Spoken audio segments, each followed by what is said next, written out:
charge un cabinet avec toutes les contraintes, les charges, etc. Et puis surtout de dire on fait une carrière maintenant de l'ouverture d'un cabinet jusqu'à la retraite. C'est fini ça, c'est fini. Donc il faut trouver d'autres solutions. Et moi ce que j'observe, c'est que sur les villes voisines, comme Siffaux, comme Saint-Cyr, il y a eu une anticipation. Et ça aussi, c'est ce qu'on va faire avec notre équipe, il faut anticiper. C'est-à-dire, il y a eu une anticipation avec des locaux mis à disposition à des médecins, attirer des jeunes médecins, avec un gros travail qui a été fait surtout sur Siffaux, où ils sont allés chercher des médecins sur Marseille pour essayer de les faire venir sur Siffaux. Et ça a marché. Ça a marché pourquoi? Parce qu'il y avait une politique vraiment volontaire dans ce sens, de dire on va mettre à disposition des locaux, donc c'est une politique de la mairie, des locaux pour leur permettre de venir, et puis peut-être pas de faire une carrière, une vie entière, mais peut-être d'avoir un turnover de médecins qui veulent bien travailler quelques années, puis etc. Vous me demandez, dans votre question, le projet que nous avons. Il est simple. Il faut, sur le projet de la caserne des pompiers, si j'ai parlé de récupérer l'espace qui appartient à la DDE, pour l'instant exploité par la DDE, c'est parce qu'on veut une caserne beaucoup plus performante, plus large, mais je souhaite qu'il soit prévu des locaux, comme veulent les jeunes, ils veulent des néons, ils veulent du stratifié, ils veulent des murs blancs propres, des beaux bureaux. Donc des locaux qui attirent les jeunes médecins. Et je pense que permettre un regroupement, parce que les médecins veulent se regrouper, et c'est là où c'est un travail, ça ne va pas se faire en 2 ans, c'est un travail de longue haleine, mais c'est un travail qu'il faut faire parce qu'effectivement aujourd'hui on est en déficit de médecins et il y a un retard qui a été pris de façon importante. Oui, il y a une autre question? Alors, moi j'en ai une, du coup. Je vais citer un nom qui évoque beaucoup de choses pour les Provençaux, mais malheureusement pour les Bossétans, Mistral. L'espace Mistral. L'espace Mistral. Que va-t-il advenir? Alors, d'une part, des travaux qui sont actuellement en cours, des coûts, de ce que ça va coûter aux Bossétans. Et voilà, comment va-t-on gérer cet espace? Je pense qu'il faut revenir il y a 6 ans, donc sur le mandat précédent à celui-ci, où effectivement il y avait une décision de la mairie Ferrero, pour ne pas la citer, qui était de dire l'espace Mistral, ça n'a plus d'importance, il faut le donner à des promoteurs, faire des logements, et puis effectivement c'était politique. Le maire sortant avait pris une position que j'ai partagée. C'était de dire non, l'espace Mistral, c'est quand même un lieu où il y a un jardin, c'est un lieu de vie, c'est pas un bâtiment extraordinaire, ce qui date des années 60, je sais pas, 50, mais enfin bref, c'est pas un bâtiment très esthétique extraordinaire, mais il a une histoire, ce bâtiment. Je suis d'accord, il a une histoire. Donc le but c'était de dire, oui, l'espace Mistral, on ne va pas le donner à des promoteurs. J'étais tout à fait d'accord avec d'ailleurs dans ma campagne il y a 6 ans, j'avais pris la même position que le maire actuel. Là où on a divergé, c'était sur la manière de prendre en charge ce devenir de ce bâtiment. Moi j'étais pour dire, très bien, bravo, moi je l'ai félicité, bravo monsieur Friedler. Vous avez fait en sorte que ce ne soit pas donné à des promoteurs, d'ailleurs qui était pour 1 million d'euros. C'était vraiment rien pour la commune, ça a rapporté 1 million d'euros pour un espace, vraiment un poumon vert au milieu de notre commune, pour ce bâtiment. Mais moi j'étais pour le raser et faire quelque chose de propre, de neuf. Il a été décidé une autre action, c'est-à-dire de le rénover. Pour ça, le maire sortant était parti sur une enveloppe de 500 000 euros. Bon, pourquoi pas? Donc le pauvre et le Covid, l'augmentation de toutes les répercussions qu'on connaît avec l'inflation, tout ça, ce qui a fait qu'à mi-mandat, c'est passé à 3 millions d'euros. Bon, pourquoi pas, aujourd'hui, il faut savoir qu'il y a 3 tranches. Il y a la tranche, donc, le rez-de-chaussée, le premier étage, le deuxième. Aujourd'hui, simplement la première tranche qui devrait être finie, puisque sur ces 6 années qui se sont écoulées, qui devrait être finie et donnée à la municipalité, je crois que c'est en septembre. on a dépassé les 5 millions d'euros. C'est sûr, il y a eu des subventions. Entre parenthèses, les subventions, c'est aussi l'argent de notre poche, hein, effectivement. Donc il y a eu des subventions, d'accord. Le maire se glorifie en disant, mais vous avez vu, j'ai eu beaucoup de subventions. N'empêche qu'on part de 500 000 euros, on arrive à, si on fait la tranche 2 et la tranche 3, on dépasse les 10 millions d'euros. Donc vous voyez, le fois, si vous faites la multiplication, on passe de 500 millions d'euros à 10 millions d'euros. Voilà, donc c'est comme ça. On va récupérer ce bâtiment. La question, on s'est posé beaucoup de questions, on a travaillé avec l'équipe sur le devenir de ce bâtiment. Une fois qu'on récupère ce rez-de-chaussée, déjà, on va faire en sorte d'amortir les coûts de fonctionnement. Parce qu'un bâtiment communal, c'est pas simplement un bâtiment, hein. Il y a derrière toute une prise en charge, que ce soit l'électricité, que ce soit le chauffage, l'entretien, le personnel, tout ça pour faire tourner la boutique, entre guillemets.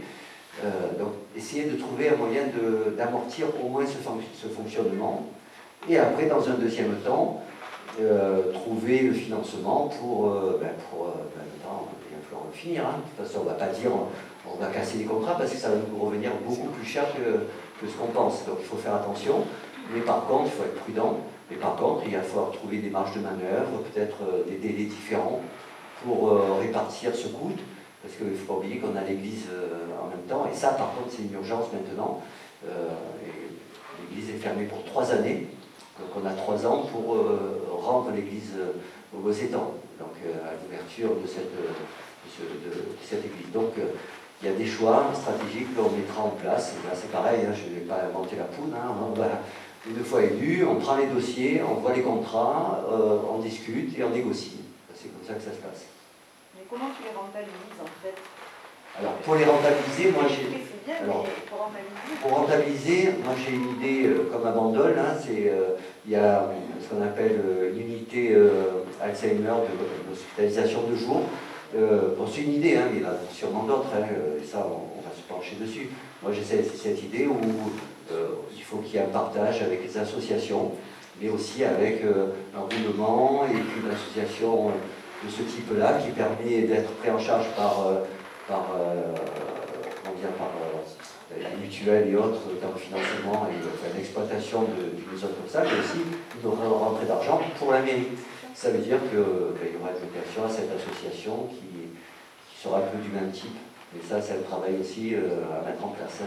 Ça ne s'invente pas, il faut être carré, il faut voir les partenaires, et puis ben voilà, il faut avoir des idées.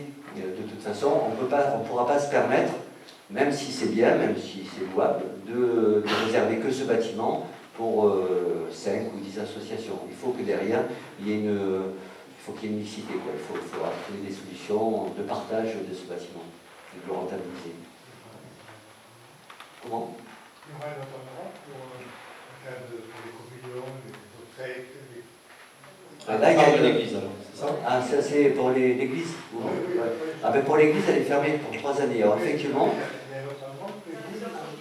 Alors, déjà pour l'instant, effectivement, les messes, donc, et pour les baptêmes, ça se passe, le curé réparti avec les autres villages, comme tu disais, les autres communes, pour pouvoir faire un roulement. Mais l'objectif, il faut savoir que pour l'église, parce que puisqu'on en parle, hein, on va en parler, pour l'église, il y a aujourd'hui une association qui s'appelle la REV, l'association de rénovation de l'église du Bossé, qui s'est montée, qui va essayer de travailler avec la mairie et puis avec des partenaires financiers, les monuments historiques, enfin, voilà, tout un système de subventions à récupérer pour pouvoir financer cette rénovation de l'église du Bossé. Donc ça, c'est le côté financier. Là aussi, hein, ça ne s'invente pas, il y a des partenaires, il faudra faire jouer toutes les subventions pour pouvoir amortir ce coût qui est énorme. Parce que là, vous le savez, le toit s'effondre, les poutres sont cintrées, à mon avis, il faut démonter le toit, changer tout ce qui est poutres, enfin, voilà. Donc il y a un gros boulot. Et pour l'instant, 3 années, donc là j'ai été en relation avec l'association AREN, leur demande aujourd'hui, c'est pas qu'à moi, hein, puisque c'est tout le monde est concerné, le maire actuel, donc il a fait aussi un travail là-dessus, hein, il ne faut pas le négliger, c'est de dire comment fait-on pour les 3 années qui viennent pour répondre à ces besoins. Donc il y a 2 solutions. Déjà, il va y avoir ce qu'on appelle la mise en place d'un barnum, quelque part, qui va permettre d'avoir un endroit fixe, avec 2 endroits qui sont proposés actuellement, soit derrière le gymnase, l'installation de ce barnum qui va permettre donc les messes, enfin tout ça, derrière le gymnase, ou un pourparler avec la maison des frères, qui se trouve derrière la mairie. Le problème de la maison des frères, c'est que eux, ça fait des années, je connais bien le sujet, puisque je faisais partie de l'association Méditerranée Large Horizon, hein, qui gérait de façon mixte avec l'évêché et puis l'association laïque ce bâtiment pour accueillir les personnes qui pouvaient passer des vacances à moindre frais. Donc je connais bien le problème. Ils ont été confrontés pendant des années, c'était leur demande sur les mairies successives, de libérer un espace qui est actuellement inexploité, mais qui est un espace boisé classé. Il y a 2 espaces boisés classés ici au Bossé. C'est la maison des frères, il doit y avoir 3000 m², ils ne peuvent rien faire. Eux, leur demande, c'était de mettre un barnum pour faire des mariages, des choses comme ça. Ils n'ont jamais pu le faire. Le 2e espace boisé classé, c'est Sainte-Thérèse, où là, il y a eu une demande d'ailleurs de M. Farcy pour effectivement lever cet espace boisé classé pour agrandir, pour faire une unité de soins, un type clinique, quelque chose comme ça. Donc 2 endroits. Ben, nous, quand on va prendre le PMU en charge, on va se concentrer sur ces 2 endroits. On verra, parce que c'est avec une décision préfectorale, avec le préfet, de voir si on peut faire changement localisé, le terme m'échappe, pour peut-être, je dis peut-être, parce que ça ne se fait pas comme ça, lever ces espaces boisés classés, d'où ça va être un travail rapide à faire pour permettre de mettre ce barnum du côté de la maison des frères, qui est le lieu, à mon avis, le plus adapté. Alors il y a un projet d'ouverture, d'abord de fermeture tout autour, et d'avoir une accessibilité par l'extérieur. Voilà, ça, il faut le savoir. Si je n'ai pas de questions, j'en ai encore une. Ouais. Enfin, je ne vais pas trop tarder quand même. Dernière question. Vous avez prévu d'aller faire un maillage au plus près des habitants dans les différents quartiers. Pourquoi? Parce qu'en fait, précédemment, des choses bonnes, je trouve, dans ce qui était proposé. Il y avait un référent par quartier, qui permettait d'une part d'avoir un échange sur le terrain de différentes problématiques et de remonter éventuellement les choses. Comme je le disais en préambule, quand j'ai commencé à offrir cette réunion, nous, la citoyenneté, ça passe aussi par la communication avec les habitants. Bon, là, effectivement, les référents de quartier, pour moi, c'est essentiel. Par contre, ce n'est pas que sur le papier, sur un tableau. C'est un référent qui soit disponible, qu'on peut appeler, qu'on peut interpeller. Voilà, ça c'est important. Donc effectivement, dans mon équipe, il y aura des référents de quartier, comme c'est actuellement, hein, on ne va pas inventer là aussi autre chose, c'est mis en place, mais ça sera efficace, c'est-à-dire quand vous... Comment? Je dis actuellement, les référents de quartier, ils sont virtuels. Oui, c'est pour ça que je dis que ça ne sera pas sur du papier, c'est vraiment...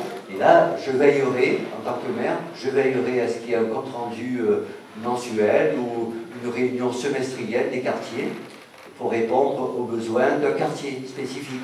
Alors ça peut être le ramassage d'ordures ménagères, comme ça se passe dans le centre-ville, parce que là, il y a une problématique aussi qu'on peut en parler et soulever. C'est des sacs de poubelles qui restent à partir de 18h toute la nuit, éventrés par les chiens, les renards même d'ailleurs. Là, il va falloir trouver des solutions. Mais point par point, l'éclairage dans certains quartiers, les nids de poules dont on parlait, voilà.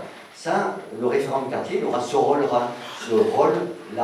Mais ça ne sera pas du virtuel, ça sera vraiment important avec des réunions semestrielles.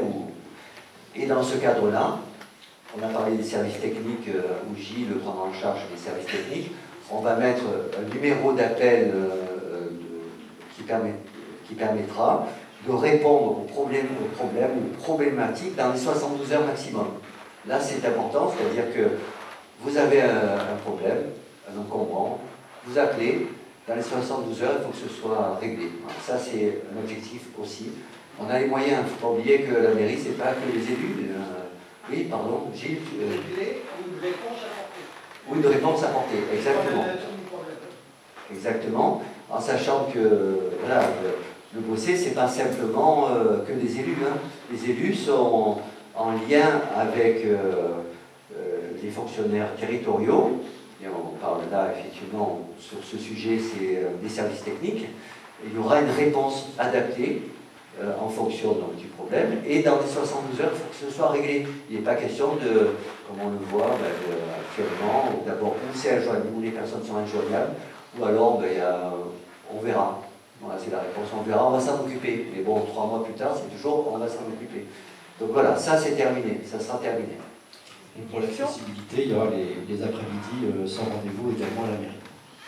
Par contre, j'avais une question. Dans le village, au centre du village, j'entends, il y a des rues qui, à partir d'une certaine heure, sont noires totales. C'est-à-dire que courage pour sortir son chien, courage pour... Donc, on m'a dit que c'est des économies, je veux bien. Sauf que, par exemple, du boulevard Champs-Élysées, on passe dans le rue Portalis, où là, c'est voilà. Et c'est un peu dangereux, surtout parce qu'il y a un peu manque de sécurité aussi. Voilà. Donc, et puis, les trottoirs ne sont pas... Hein, voilà. Des trous, des bosses, des machins. Bon, voilà. Donc, est-ce que là aussi, il va y avoir de l'économie ou... Et les remontées sur ce sujet, c'est de dire, moi, les remontées que j'ai, c'est on est obligé à partir de certaines heures de prendre notre portable pour marcher dans le village. Voilà. Alors, économie, voilà. Oui. Il y a eu des économies. Mais par contre, il y a la manière donc, de mettre en place un éclairage intelligent. Là, on est maintenant à une époque où on fait des économies, on va les mettre, ces économies, sur l'éclairage intelligent, c'est-à-dire, comme on voit dans Dole ou Saint-Cyr, vous marchez dans la rue, il y a une intensité qui est baissée, qui s'abaisse automatiquement, et quand vous marchez, l'intensité remonte. Ça permet de préserver, quand on parle d'éclairage intelligent, respectueux de l'environnement, ça veut dire aussi, oui, effectivement, on tient compte aussi de cette problématique. L'éclairage baisse et remonte. Et effectivement, ça permettra de générer aussi des économies et de réinvestir chaque fois dans cet éclairage. Mais par contre, les bâtiments publics tels que la médiathèque, c'est lumière, hein, c'est même phare toute la nuit. Moi, je veux bien les économies pour sécuriser les bâtiments communaux, mais par contre, quand on sort de chez nous, ça serait un minimum. Voilà, donc je pense avoir répondu à la question, sachant qu'on prendra en charge ce problème, ça c'est pas dans 2 ans, c'est demain. Dernier point que je voulais qu'on aborde rapidement, et puis après de toute façon on aura tout le temps pour échanger individuellement. Vous avez les colistiers qui sont identifiés avec l'âge, etc. Et les prénoms, exactement. Et donc un dernier point qui concerne le terrain Saint-François. Alors,